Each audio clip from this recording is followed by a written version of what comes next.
Imagine this for a second. You're trying to explain something overwhelming, something that really changed you. And you can feel it all arriving in your chest at once. The entire shape of it, the context, the weight of it. Right, the whole thing. Exactly. But when you try to speak, you realize the only way anyone will listen is if you slice it up into these neat little linear pieces. And that's often where it breaks down. That feeling, that pressure to apologize for the size of your own experience, that's what this deep dive is all about. Our mission today is to unpack a really key concept for you: whole memory processing. And this is so important, especially if you're a Gestalt language processor, GLP, or you know someone who is. Yeah, if you've ever felt that pressure to just slow down or calm down or explain it step by step, this is for you. The conflict here is, well, it's architectural. It's about how memory is built. When an intense memory comes back for a GLP, it doesn't arrive like turning a page in a book. Not a single snapshot. Not at all. It arrives as a complete, intact system. A system. A whole configuration, you know? Sensation, emotion, the relational knowing, the atmosphere of the room. It's all bound together. It arrived all at once. All at once. Okay, so let's unpack that. Because if a memory is structured that way, if it arrives whole, then that feeling of being flooded, of being overwhelmed, that's not a failure, is it? It's the opposite. It's evidence that this incredibly efficient, non-linear memory system is doing its job perfectly. It's holding the truth intact. Okay, let's start right there, with the body. Because when a whole memory comes back, the shift is physical. It's immediate. It is. The room feels thicker, your breath shortens, your muscles just brace. It all happens without any sequence. And this is where the misreading and the misdiagnosis is so common. Yeah. That sudden arrival of information, that density. From the outside, it just gets labeled as intensity or too much feeling. People will say, that's an overreaction that should have softened by now. Right. Or you get those questions that sound caring but really aren't. Exactly. Why can't you just explain what's bothering you? That question carries a huge assumption. It assumes the experience should have already been broken down into nice, manageable parts. But if it hasn't broken down, what does that actually mean? I mean, is the person refusing to regulate? Not at all. The intensity isn't an inability to regulate. The issue is translation. Translation. Yes, the knowing, the deep, whole truth of the experience. It arrives first, instantly. It's in the body. But speech needs a line. It needs sequence. Oh, it's slower. It has to be. The system is literally holding the entire truth, waiting. It's waiting for the right conditions, a safe space where that whole can finally be spoken without being shattered. That distinction, knowing versus translating, that feels critical. Yeah. Let's dig into the framework that causes all this confusion. Yeah. You call it the analytic assumption. Right. It's the dominant cultural model. We're all steeped in this idea that any complex experience, especially memory, has to be taken apart to be understood. Like it's a machine. Precisely. We assume you can put events on a timeline. First this happened, then that happened. Meaning is supposed to be extracted piece by piece. Think about filling out an incident report. Step by step. Name one thing at a time. Yes. And that model completely fails when you apply it to traumatic memory, particularly for a Gestalt system. Why does it fail so badly? Because traumatic experience is defined by simultaneity. Sensation, emotion, posture, meaning they aren't separate data points. They are a single bound entity. Okay. Trying to pull out just one detail, just one fact, is like trying to pull the color blue out of a stained glass window without disturbing the whole image. You can't. There's no seam. So if you're a GLP or you're supporting one and you're trying to follow that cultural rule, take it step by step, what happens? A few things, and they're very predictable. First, the system's incredible capacity, the fact that it holds so much at once, gets misread as resistance, as avoidance. Because you can't give them the small piece they ask for. You're being asked to violate the very structure that holds the truth. So then, the difficulty speaking linearly gets framed as a failure of emotional regulation. If you were calmer, you could explain it. Exactly. And that request to just name one part isn't simplifying the task. It's actually threatening to break the coherence of the memory, the very thing the system is trying to protect. And this leads to something really damaging, doesn't it? Survivors start to internalize this. They feel ashamed. They actually apologize for how much space their memory takes up. It's a quiet kind of violence, really. It demands language, demands clarity, before the body has even had a chance to decompress from the memory's arrival. The pressure isn't just to explain.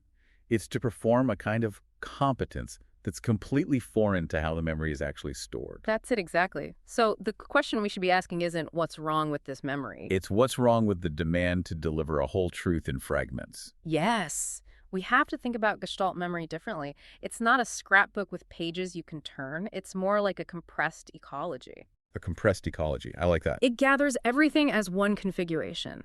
The light in the room, the tone of voice, the relational posture, it's all bound together, not sorted apart. So it's like a massive, high-definition digital file. Yeah. A single, perfectly integrated .zip file. That's a great analogy.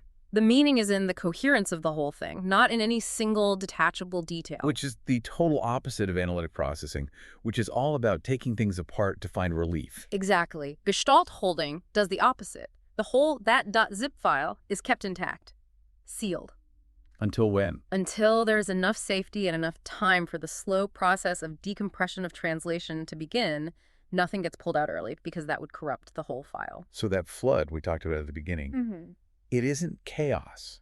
It isn't disorder. No, it's density. Density. It's a huge amount of information concentrated in a tiny amount of time. The memory is pressurized. It's alive with meaning precisely because nothing has been separated out yet.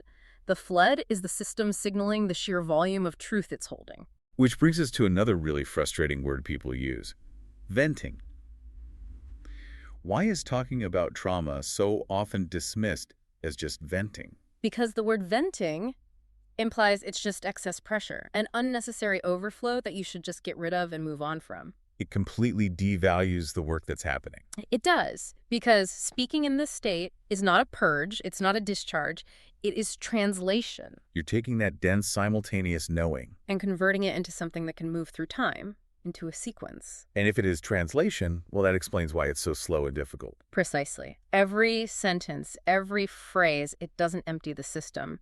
It just relieves a tiny bit of pressure by converting a piece of the whole into sequence. The knowing is immediate. The articulation always lags behind. Because words are slower than bodies. Words are much slower than bodies. They require sequencing. And sequencing takes a huge amount of energy and time. And this is where it gets really interesting for anyone trying to support someone through this. Because if you see it as labor, then the pauses, the repetition, the circling back, those aren't signs the person is stuck. Not at all. They are the visible marks of profound and careful work. That system is turning a lived wholeness into a sequence that can be said out loud without shattering the meaning.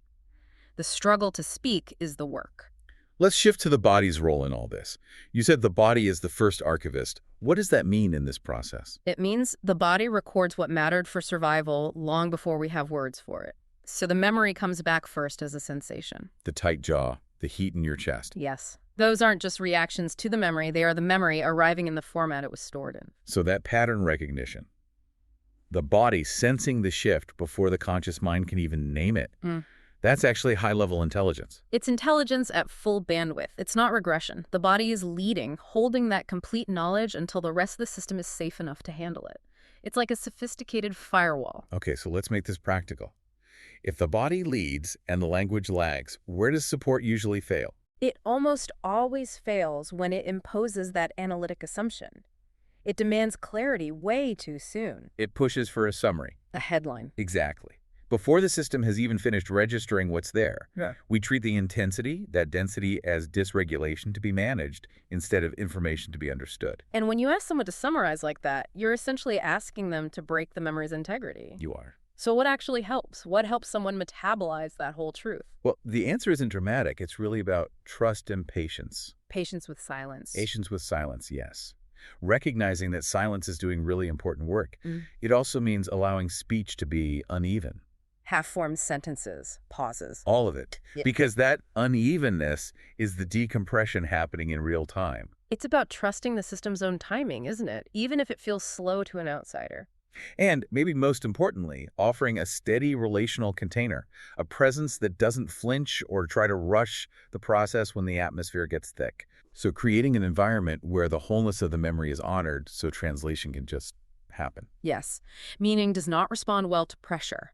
You can't force clarity. Clarity emerges on its own when the density is given the time and space it needs to soften, to find the edges that words can finally hold on to. Okay, so to synthesize all this for you, our listener, if you or someone you care about experiences memory in this whole dense way, it is not a failure. It's not an That weight you feel is not a mistake. The real strain comes from being required to deliver something whole in little linear pieces. And if you connect this to the bigger picture, this idea of whole memory processing really reframes what healing even is. It shifts the focus away from just managing feelings and toward the profound work of recognizing and slowly, carefully translating the complex meaning that the system has kept safe for so long. The whole doesn't need to be explained all at once. So here's a final thought for you to take away. What if that slow, uneven work of translation, that halting effort of turning simultaneity into sequence, one careful sentence at a time, what if that's not a problem to be solved, but the highest form of fidelity to your own embodied truth?